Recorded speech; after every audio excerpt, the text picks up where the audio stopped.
What's going on, people? Hope y'all doing good. Currently gonna be working on some explosive stuff before we go do some sprint. I'm trying to really have deeper conversations with y'all folks, man. Sometimes I feel like I'm not really talking while I'm doing these workouts. Or if I'm talking, I'm not saying something serious. So we're doing a better job at this 2025. You know what I'm saying? Yeah, so today I want to talk about shooting your shot, bro. I feel like as people, as men, as women, and some things like that, sometimes we tend to not really want to take a risk. Personally, for me, the way I view shooting my shot is really shooting my shot for an opportunity or things like that. I'm thinking, what if? But at the same time, we tend to forget that shooting your shot is not about doing something blindly, right? Shooting your shot has to be strategical.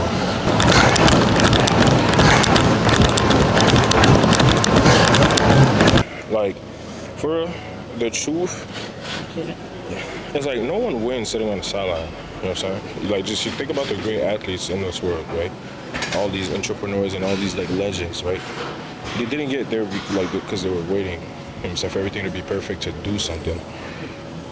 Bro, like they kept moving forward and they kept trying. Like they prepared themselves to achieve something. All of that to say, it takes that preparation phase. It takes that failure phase as well. It takes that phase where you're actively trying and actively getting ready for something to happen, knowing damn well that it's almost impossible for real. Like the reality is being almost delusional. Tampa got me burning up. Shorty said she graduated, she ain't learning enough. Play the album track 1, K, I heard enough. Girl, the driver downstairs, better hurry up. Savage got a new stick, you wanna dirty up. Touchdown in NY, tear the Mercer up. Hey, Bottega shades with the great sense. Introduce me to a nigga, yeah, it makes sense. Gotta put her on the team, got a great bench. Linking with the ops, bitch, I did that shit for J Prince. Bitch, I did it for the mob ties. Feel like 17, 2 first for all guys. And I never been the one to go apologize. Me, I'd rather hit them up one more time. Hey, known a girl for 6 months, dinner up at my place. But I got these diamonds on my neck, so it's a blind date. All my niggas on the roads, raising up the crime rate. Your name not ringing out here, it's on vibrate. And she took a skull, now shorty gotta hydrate.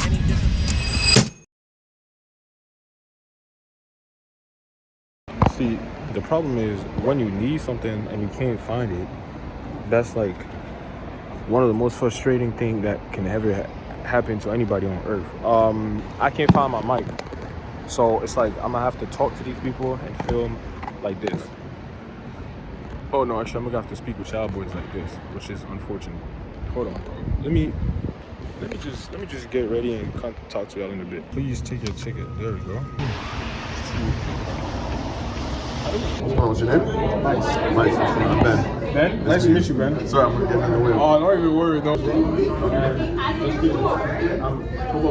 Discoverability, just because we know as creators that's so important to your work, that determines how your content is distributed and seen by folks, is time spent. So when you're posting a story or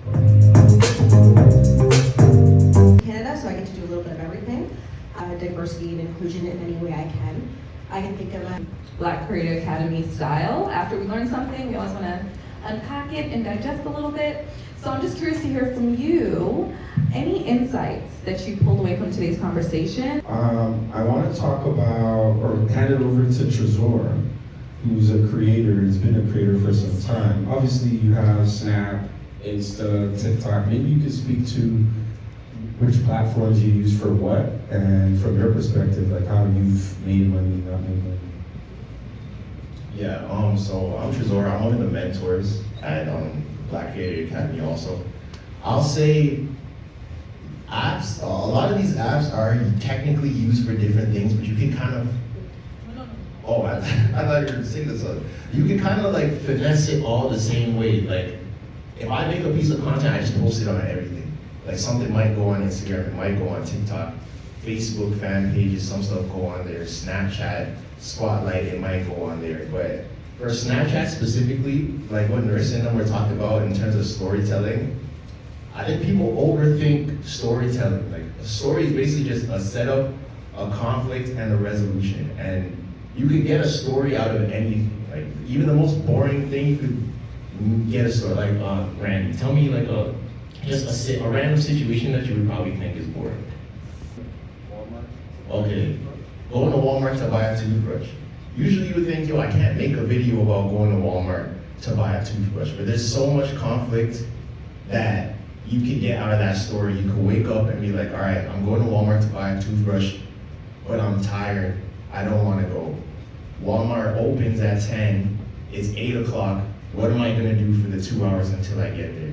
You get to Walmart, there's a lot of cars, I can't find a parking spot. How long is it gonna take me to find a parking spot?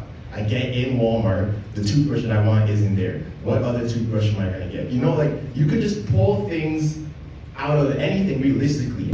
Say, hey, I can help with your marketing. Like, you can literally say that to someone. But people are like, nah, I'm not gonna post that. Or nah, that's not me. I'm like, oh, Wendy's not you. Oh, my bad. I didn't know who we were talking to. My apologies. So, just to piggyback off of what Randy mentioned, there's definitely a lot of money to be made once you get over that anxiety and that fear of judgment and what are they gonna think? Oh my goodness, I look stupid. Like, I've definitely felt that way. Thank you for having me. So these two, Yusuf and, sorry, my name's Ben, first of all. This is Yusuf and Victor, and they play for our team. And we are mentors to them, but funny enough, to what Randy was saying, I'm here primarily from a place of ignorance. Like, I literally know nothing about, very little about social media. When you're playing professional sports, it's a singular task, it's a singular goal, and focus on one thing. Very humbly, it's like, I spent the last 15 years focusing on putting the ball in the net, and so many things transpired, and I'm playing catch up. Right? So that's the reality, and the other reality for me is like, I know so much about basketball, which also allows me to realize like, there's a lot I don't know about. Oh Lord, bro, networking is cool, bro. Yeah, networking is cool. I'm not gonna lie, you meet different people. Everybody got some. I just spoke to this person who's been doing PR, bro. When I tell y'all, bro, God is working, bro. It's actually so crazy. You'll get in a position where like you really don't think you're gonna meet certain people, fam. Like, it's so crazy. But I met this lady. She works in communication for Snapchat behind me, and she works in like PR. She studied like journalism. I think it was journalism, I think so, or broadcasting in college. And now look at her. You know what I'm saying? Working for PR for big companies. And it's like, I'm not gonna lie. Earlier I was thinking about this. Yo, it's so crazy to think like, when you've been using these platforms as a kid, and like, dog, now I'm in like one of the Snapchat headquarters, gang. Like, I don't think y'all understand what's going on, bro. We is at the Snapchat headquarters, fam. Crazy. I'm gonna go mingle and chat and get back to y'all boys in a bit.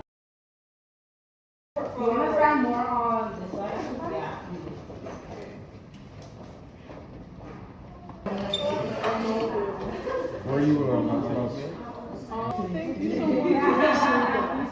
what's your background? Ghana. Ghana? Yeah. Yo, that's You don't hear the wild. Ocean? Huh? You don't hear the Ocean? No, man. Yes. Great. Good thing you brought this camera. Thank you so much. Do I have your camera or okay, thank you.